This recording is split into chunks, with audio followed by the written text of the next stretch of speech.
Fala aí, pessoal, muito bom dia. Bom dia, boa tarde, boa noite. Então, pessoal, sábado completou 9 anos, que em 8 de julho de 2014, o Brasil tomar de 7-1 da Alemanha na semifinal da Copa do Mundo, no estádio do Mineirão, na Copa que foi realizada no Brasil, né? Então, quando começou, antes, só que eu vou me ater no seguinte tema. Antes da Copa, né, vai ter aquele clima de favoritismo, tá? Como sempre, né? Acontece, o Brasil vai ganhar, tá? Porque a Copa era aqui, né? Tinha aquela história do Maracanaço, lá de 50, do goleiro Barbosa, né? Que eu ouvia falar que o Brasil perdeu a Copa de 50 para o Uruguai no Maracanã, então chamado de Maracanaço, né? Até hoje é lembrado. Gigia, acho que o atacante. E o Barbosa foi crucificado até aquele dia, né? O goleiro Barbosa que agarrou no Vasco. Então, o que acontece? Se a gente for analisar o que aconteceu naquele jogo, o que aconteceu foi o seguinte. O Brasil já vinha capengando naquela Copa, né?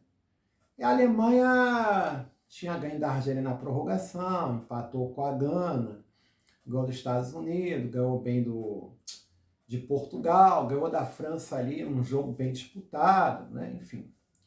Só que naquela época, o que acontece? O torcedor de Copa do Mundo, ele não é o torcedor de futebol, porque muitos vão para a Copa torcer para o seu país. Mas não é o torcedor que acompanha o dia a dia do futebol, que acompanha as ligas europeias, enfim. Então, muitos não sabiam da potência do time alemão. A pessoa torce, faz parte.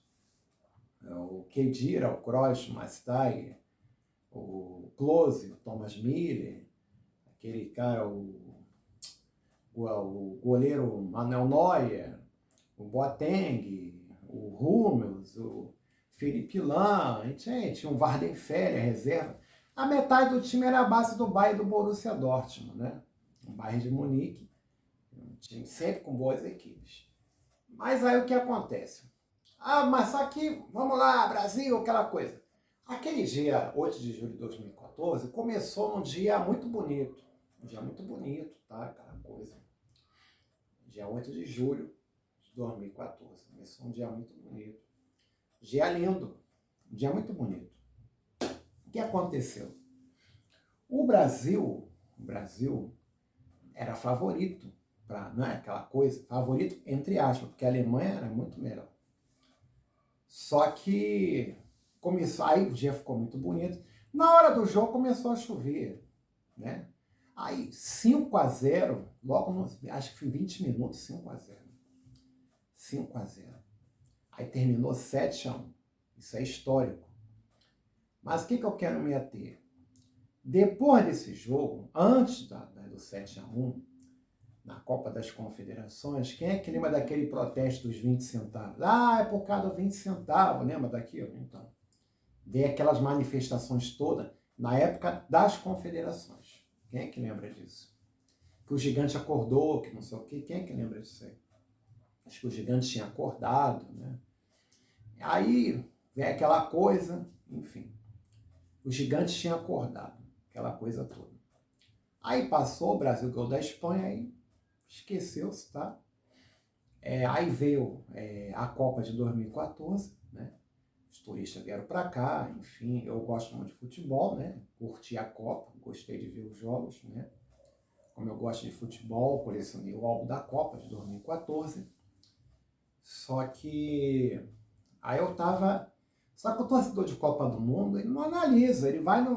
Sei o quê, não analisa o jogo como é. São poucos que estavam falando, né? Que poderia ocorrer. O Brasil poderia perder para a Alemanha, né? Só que ninguém imaginava que seria um 7-1. Mas o que eu quero me ater? O clima, em 2013, vem aquele 20 centavos, aquela coisa. Aí vem a Copa de 2014. Na época, a presidente da época foi vaiada, lá em São Paulo, no Itaquerão, no Brasil e Croácia. Então já havia algumas insatisfações, né? Naquela época, né? Aí o Brasil perdeu a Copa. E de lá para cá, Depois veio as eleições, quem é que lembra aí? Né? Dilma ganhou do Aécio, né? Veio aquela coisa toda. E ficou um clima, depois daquela eleição, ali já não estava um clima muito bom, aquela coisa.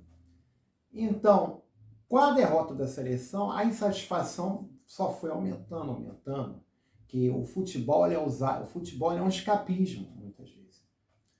Futebol, muita gente gosta de futebol, até países de primeiro mundo. As principais ligas são na Inglaterra, na Espanha, né, na Itália, na Alemanha. Muitas pessoas veem no futebol um escapismo. Sempre foi assim aqui no Brasil. Né? Então, quando o Brasil perde a Copa, perde o povo mais da periferia. Né? O povo da periferia, o que vai vender sua camisa, o que vai vender o churrasquinho, esses é que perdem mais. Né? A pessoa que mora num local bem situado, vai lá, tá, e daqui a pouco vai e esquece. É assim que funciona. Mas o comércio ganha dinheiro. O povo mais da periferia vende sua camisa, tá? Vai comer o seu churrasquinho, pastel, reunir a família, aquela coisa. Né? Só que depois de 2015, que vê aquela crise toda no Brasil, aquela coisa, aí juntando 7-1, a insatisfação só foi aumentando, aumentando. Veio 2016, né, aquela coisa toda. Aí veio 2018, veio a Copa, ninguém queria, não vou assistir Copa, não sei o quê. O protesto era não assistir a Copa. Aí foram assistir a Copa. O Brasil era favorito, perdeu para a Bélgica. Pronto. Aquela frustração, na minha opinião, da Copa veio toda na eleição. Aí veio aquela brigalhada de polarização. Isso, as frustrações da Copa resultou, já resultou em tudo que está aí até hoje, na minha opinião. Não sei se vocês concordam, mas toda aquela brigalhada, insatisfação de perder Copa, essas coisas todas, resultou sim, né? Aquela brigalhada, porque se o Brasil ganhasse a Copa, eu acho que ia dar uma atenuada, mas perdeu, e aí o pessoal fica frustrado, muitos ficam frustrados, e aí vê aquela brigalhada toda, né? Enfim, que o clima já não estava bom, a verdade é essa, mas depois daquela Copa ali de 2014, a coisa só foi piorando, e 2018, então, veio agosto de 2018, aí começou as campanhas, aquela Facebook brigalhada, não sei o que, direita, esquerda, para lá e para cá. Então eu acho que as derrotas da seleção também, o pessoal desconta sua insatisfação também, o pessoal vê na vitória da seleção uma alegria também às periferias, né, para esquecer seus problemas, reunir a família. Só que quando o Brasil perdeu a Copa, muitas vezes só leva a sua frustração para ele, só aí resultou a juntar outros problemas, é o caos social. Então eu acho que depois do 7-1, o Brasil não foi mais a mesma coisa. Não foi. De lá para cá a coisa só vem degringolando. Aquele dia, para mim, foi um dia assim, histórico, mas muita coisa de lá para cá só foi se atenuando. Né? E até hoje temos repercussão desse dia, do 7-1, que completou 9 anos no sábado. Nesse dia eu lembro que a mãe fazia pastel, e eu comi o pastel, meu tio ligou para minha mãe e falou assim, seu pastel tem um sabor alemão. Comemos o pastel. Lembro que eu fui na clínica, fiquei com a garganta inflamada, né? E muita gente na clínica passando mal por causa da vitória da Alemanha. Incrível, né? 2 dias depois, a clínica lotada de gente. É incrível isso. Então, eu creio que o 7-1 tem os seus... É como pô, campo, uma bomba. Pum! É isso aí.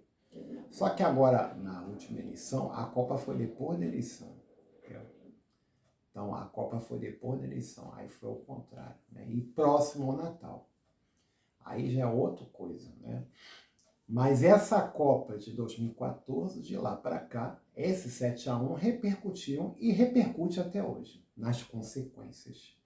Na minha opinião, o 7-1 teve um fator muito fundamental como negatividade para explodir tudo que está aí hoje. Essa é a minha opinião, tá bom? Bom dia e fica na paz. Tchau, tchau.